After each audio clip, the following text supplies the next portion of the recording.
반갑습니다. 한바닥 한국사입니다. 오늘 배울 내용은 중3 역사 43강 일제강점기 요점 정리를 한번 해보도록 하겠습니다. 전체적인 부분 중에서도 일제강점기만 이렇게 해서 전체적으로 한바닥에 정리를 해보는 그런 시간을 가지도록 하겠습니다. 일제강점기는 시기적으로 1910년부터 1945년까지 만으로 35년간 일본에게 강제로 점령당한 시기인데, 일본의 통치 방식에 따라서 크게 세 시기로 구분하여 이렇게 살펴본다고 했습니다. 보시면은 1910년대 그리고 1920년대 그리고 마지막으로 1930에서 45년대 이렇게 그냥 적도록 하겠습니다. 그래서 세 시기로 살펴볼 수가 있는데, 1910년대 일본의 통치 방식은 힘으로써 우리 민족을 억압하던 시기죠. 바로 무단 통치가 실시되던 시기. 1920년대는 문화 통치로 바뀌게 되죠. 하지만 이는 고도의 우리 민족을 기만했던 기만적 정책으로서 오히려 이때는 우리 민족을 갖다 분열시키기 위한 민족 분열 정책이 활발하게 이루어졌던 시기. 그러다가 1930년대로 넘어가게 되면 민족 말살 통치로 바뀐다고 했습니다. 이때 보시면 무단 통치일 때는 무로서 우리 민족을 억압했던 시기. 그러다가 20년대는 문화 통치로 바뀌게 되고 30년대 이후부터는 말살 통치로 나아가게 되는데, 여기서 여러분들 주요 사례들을 갖다 조금 체크를 해 두시면 좋을 것 같습니다. 10년대 무단 통치 때 대표적인 사례로는 은병 경찰이 통치하던 시대, 또한 이때 이렇게 되면 제복 교사가 등장하게 되고, 또 한 가지 대표적으로 태형이라든지 그리고 적결 처분권과 같은 이러한 제도가 있었던 시대가 몇 년대가 되겠다? 1910년대가 된다고 했죠. 그러다가 1910년대에서 20년대 무슨 통치로 넘어가게 됐다? 문화 통치로 넘어가게 되는데, 이때 꼭 체크해야 될 것 중에 하나가 왜 문화 통치로 넘어가게 되었느냐?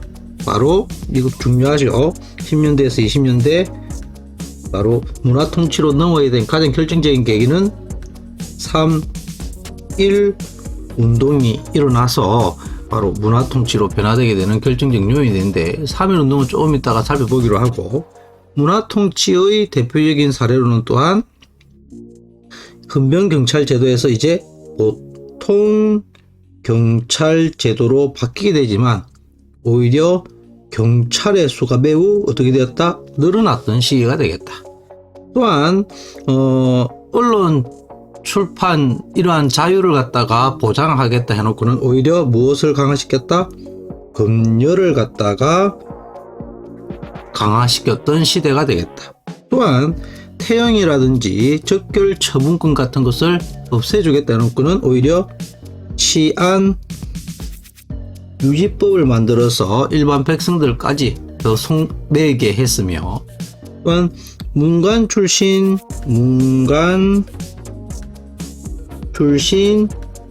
총독을 파견하겠다고 해놓고서는 단 한 번도 파견하지 않았던 고도의 기만적인 통치가 이루어졌던 시대가 바로 무슨 시대? 바로 문화 통치가 이루어졌던 20년대가 되는 거죠. 그러다가 30에서 45년대로 넘어가게 되면 일본이 이제 민족 말살 통치 시기로 변화되겠죠.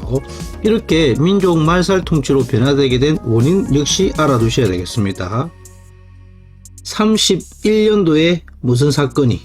만주 사변이 발생하게 되고, 37년도에 중일 전쟁이 발발하게 되고, 41년도에 태평양 전쟁이 발발을 하게 되죠. 이러한 전쟁을 계속해서 일본이 일으키면서 우리 민족을 갖다가 전쟁에 동원시키기 위해서 우리 민족을 일본화하 시키려고 하던 거죠. 그래서 우리 민족의 정체성을 말살시키려 했던 이러한 말살 통치로 변하게 되게 되는데, 대표적인 이때의 사례로는 창씨개명, 또한 한국 신민화 정책, 한국 신민화 정책의 일환으로 대표적으로 한국 신민 서사를 갖다가 암송하게 한다든지, 그리고 신사 참배 등을 갖다가 강요하였던 시기가 30년대 이후의 일본의 통치 방식이라 할 수 있겠죠. 그러면 먼저 뭘 살펴볼 것이냐, 바로 3.1운동도 한번 살펴보도록 합시다. 3.1운동. 3.1 운동이 일어나게 된 배경은 무엇이냐? 먼저 배경부터 봅시다.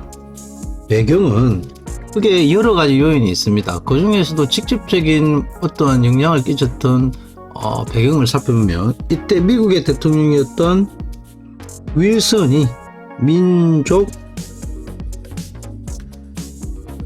자결주의를 갖다가 발표하게 되고, 또한 이때 신한청년당 소속의 김규식이 어디에 파견되죠? 파리 강화회의에 파견되게 됩니다. 파리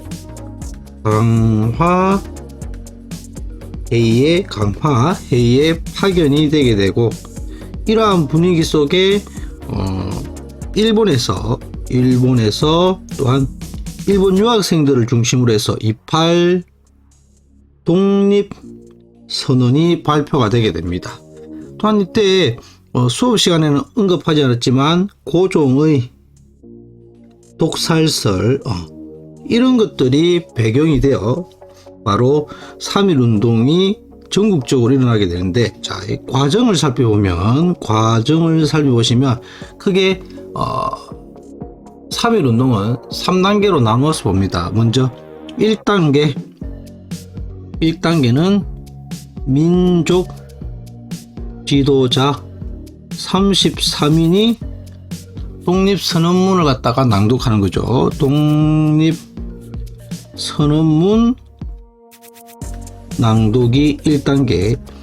2단계는 이후 학생이라든지, 그리고 상인이라든지, 그리고 노동자가 이제 참여하는 단계가 2단계. 그리고 마지막으로 3단계는 농민까지 참여하면서 전국적으로 확산된 것이 3단계다. 이렇게 보시면 되겠습니다. 그 결과, 자, 마지막으로 3.1운동의 결과 3가지 정도 살펴볼 수가 있겠습니다. 첫 번째, 일단은 일본의 무단 통치에서 무슨 통치로 변화되게 되는 문화 통치로 변화되게 되는 이러한 계기를 마련하게 되고, 또한 3.1운동이 실패로 끝나게 된 가장 결정적인 이유 중에 하나가 독립운동을 조직적으로 이끌어갈 단체가 없다. 그래서 이러한 독립운동을 조직적으로 이끌어갈 단체의 필요성을 느끼게 된 거죠. 그래서 두 번째, 대한민국 바로 임시정부 수립의 계기가 되었다. 세 번째, 마지막으로 아시아 각국의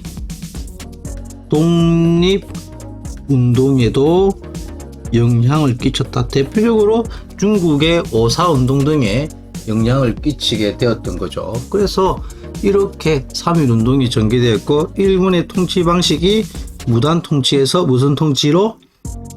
문화 통치로 바뀌게 되었던 거죠. 3.1운동의 결과 중에 또 한 가지가 바로 무엇이냐면, 보다시피 무단 통치에서 문화로 바뀌었죠. 또 한 가지 바로 이 대한민국 임시정부 수립의 계기가 됐던 거죠. 그래서 3.1운동의 결과, 자, 두 번째로 대한민국 임시정부도 한번 살펴보도록 합시다. 대한민국 임시정부. 대한민국 임시정부를 갖다가 볼 때는 조직의 필요성에 따라서 대표적으로 세 단체 정도가 수립이 된다고 했습니다. 먼저 연해주에서 대한국민의회라는 단체가 만들어지죠. 자, 이거를 좀 다시 적도록 하겠습니다. 대한민국 임시정부. 첫 번째로 연해주에서 대표적으로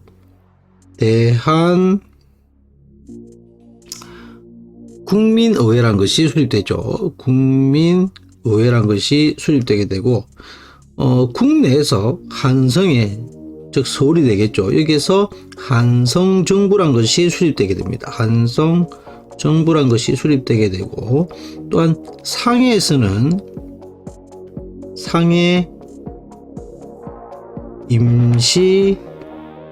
임시정부가 수립되게 되더라. 그런데 독립의 노선에 있어서 약간의 차이가 보인다고 했죠.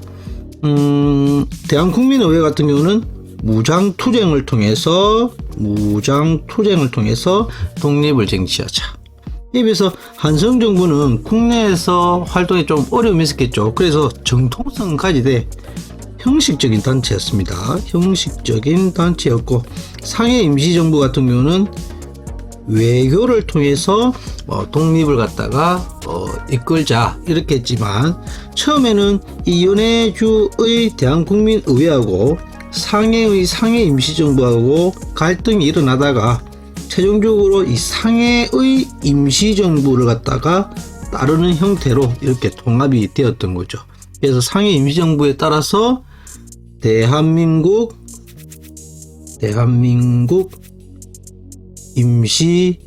임시정부가 드디어 출범을 갖다가 하게 된 겁니다. 정치 체제는 무엇으로 하고 민주 상권 분립에 입각한 민주공화정을 따르고, 또한 이때 대통령으로는 누가?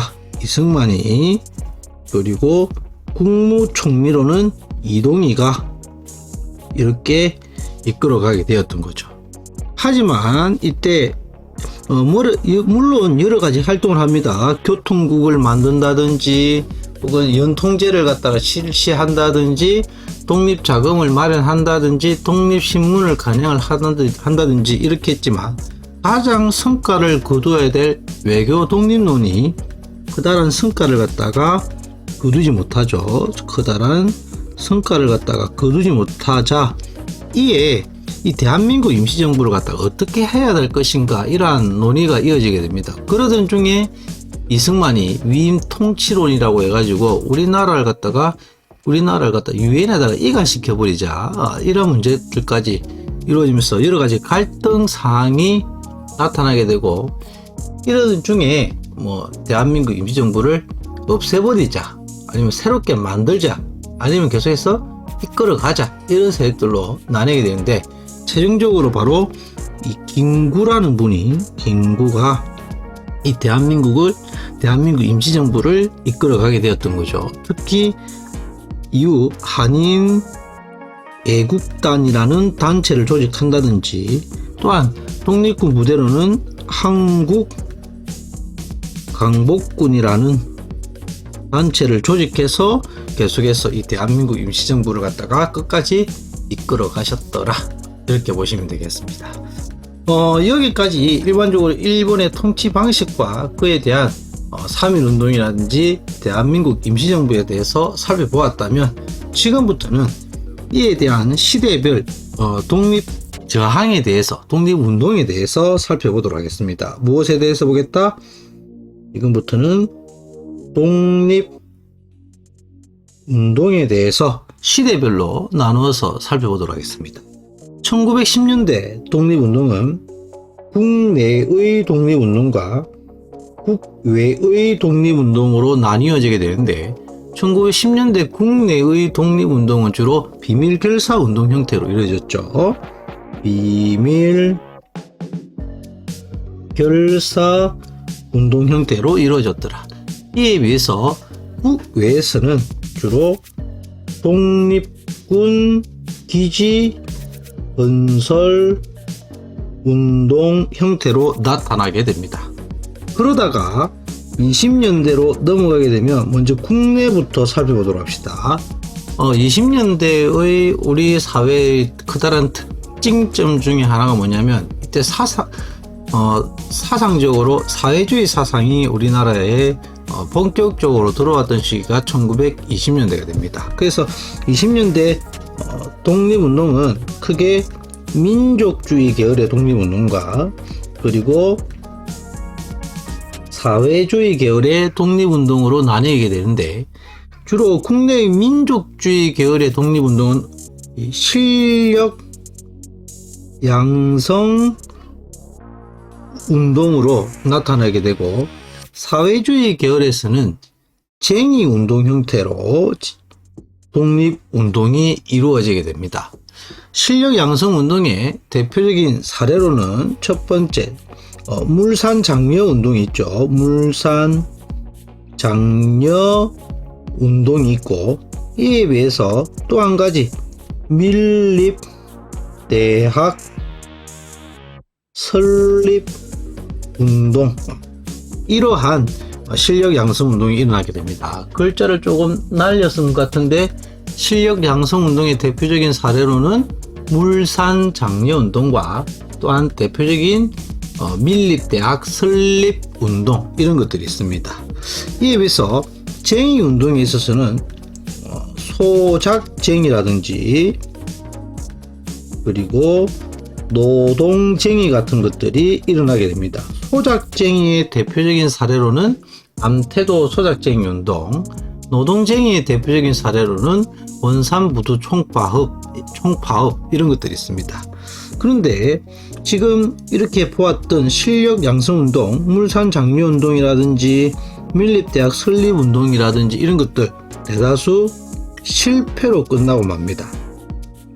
또한 사회주의자들의 운동도 일본이 1920년대 사회주의자들을 탄압하기 위해서 만든 법이 있습니다. 그 법이 무엇이냐면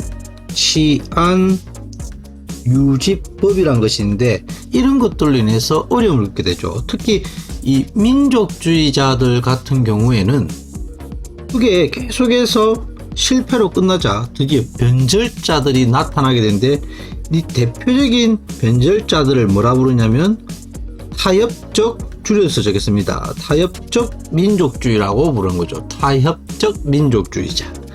이에 비해서 일본의 타협은 절대로 이루어질 수 있다 없다? 없다. 그래서 나타난 세력이 비타협적 민족주의자, 이렇게 나누어지게 되는데, 어쨌든 이렇게 세력이 분화되고 그렇다 보니까 이 비타협적 민족주의자와 사회주의자 세력이 드디어 1920년대 중반에 이르게 되면 민족유일당 운동의 일환으로 바로 새로운 1920년대 중반 이후 가장 대표적인 단체가 하나 만들어지죠. 그게 바로 무슨 단체냐? 신간회라는 단체가 1927년도 만들어지게 됩니다.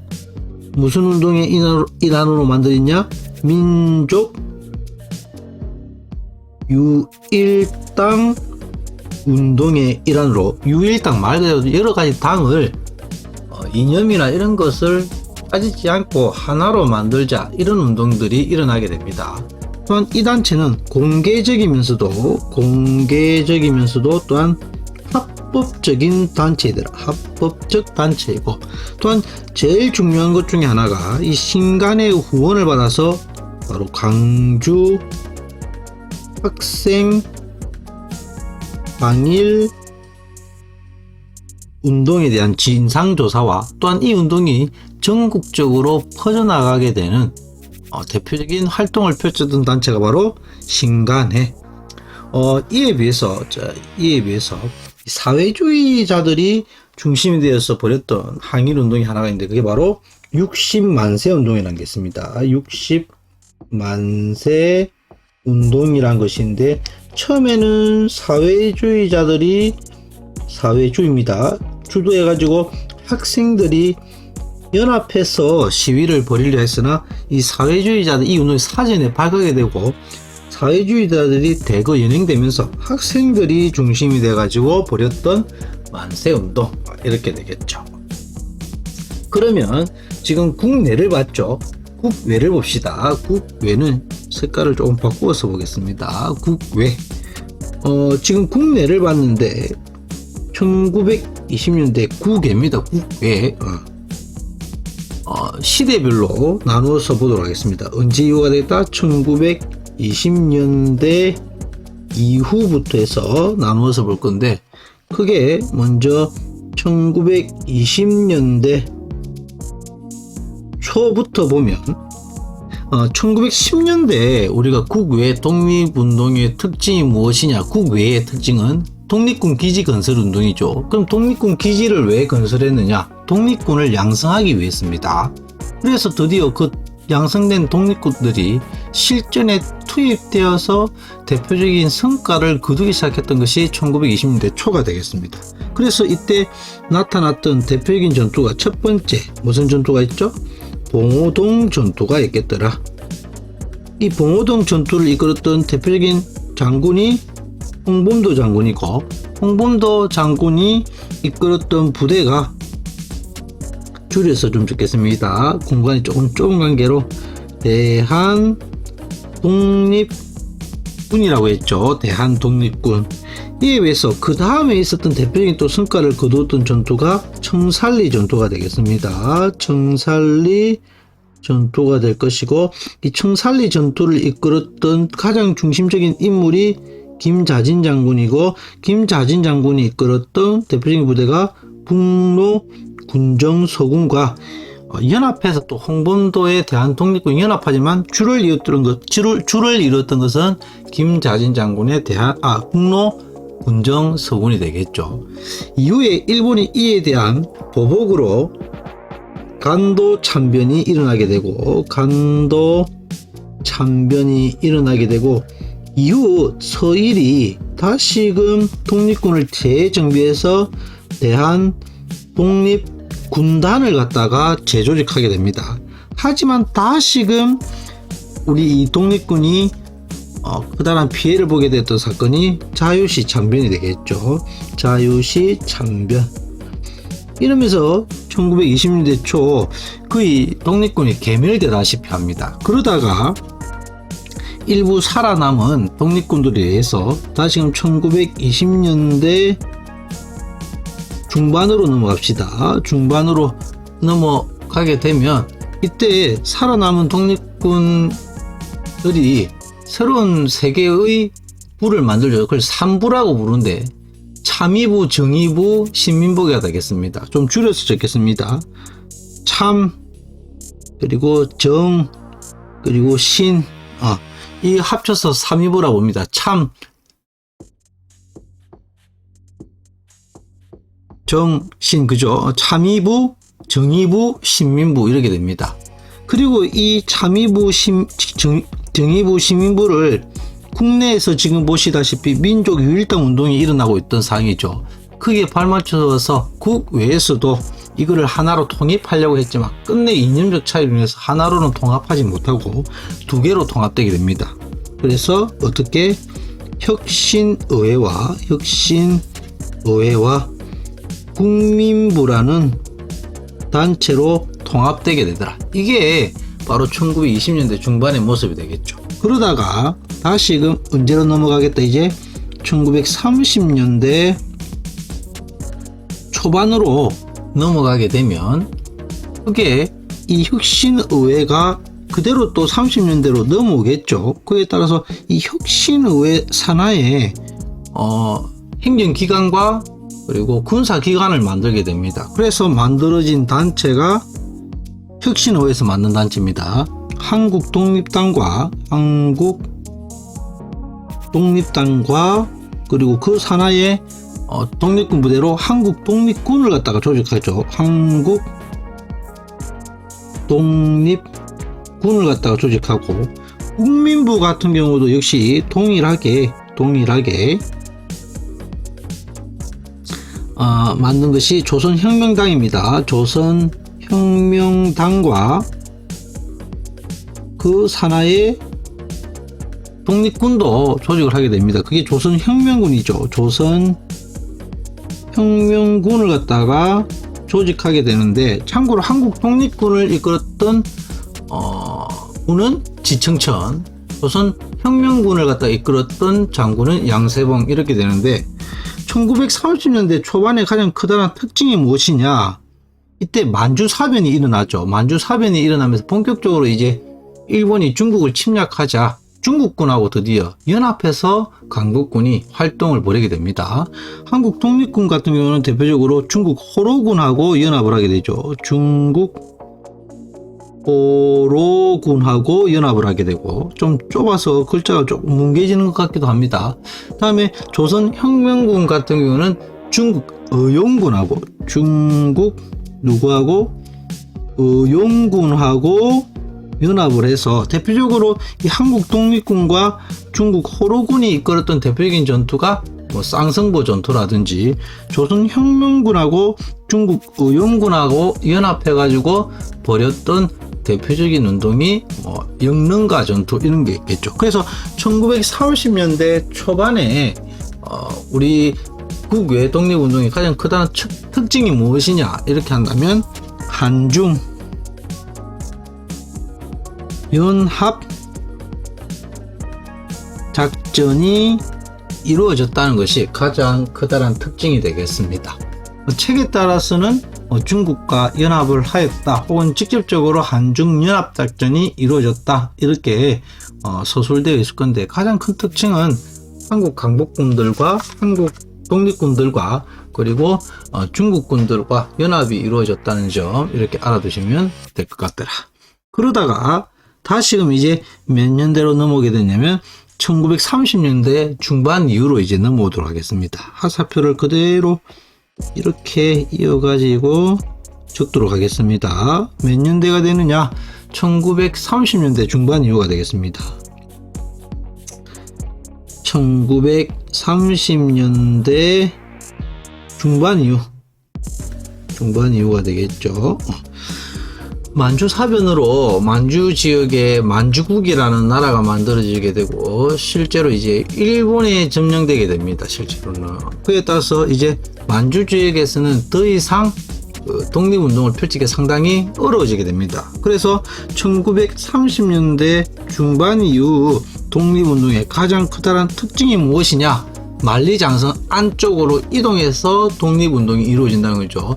일반적으로 만리장성 안쪽을 갖다가 뭐라 부르냐면 중국 관내라 부릅니다. 그래서 1930년대 중반 이후 국외 독립운동의 특징은 중국 관내로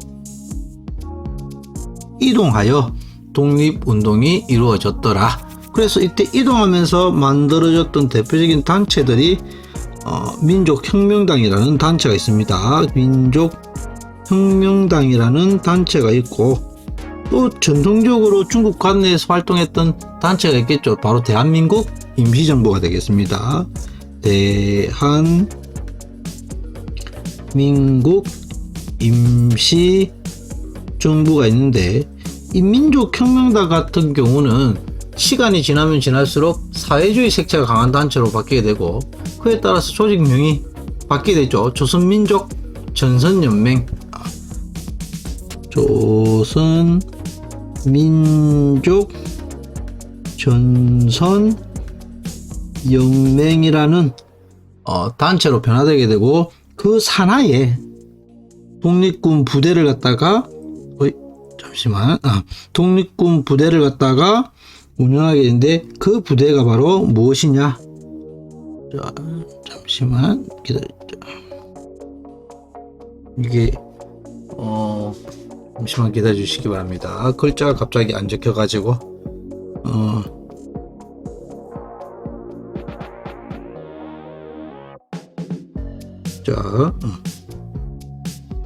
갑자기 화면이 안 먹히고 있습니다. 그래서 잠시만 한번 조금만 기다려 주시기 바랍니다. 이제 됩니다. 죄송합니다. 자, 조선민족전선연맹 산하의 독립군 부대로 조선의용대라는 독립군 부대를 갖다 의용됩니다.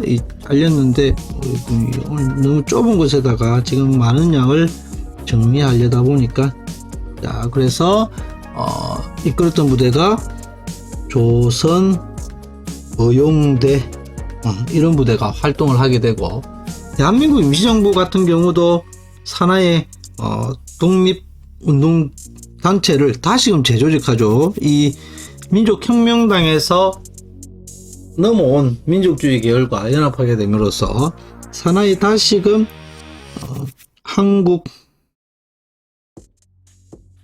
독립당을 만들고, 그 산하에 또 독립군 부대를 갖다가 조직하게 되는데, 그 독립군 부대가 바로 한국강복군이 되겠습니다. 한국강복군.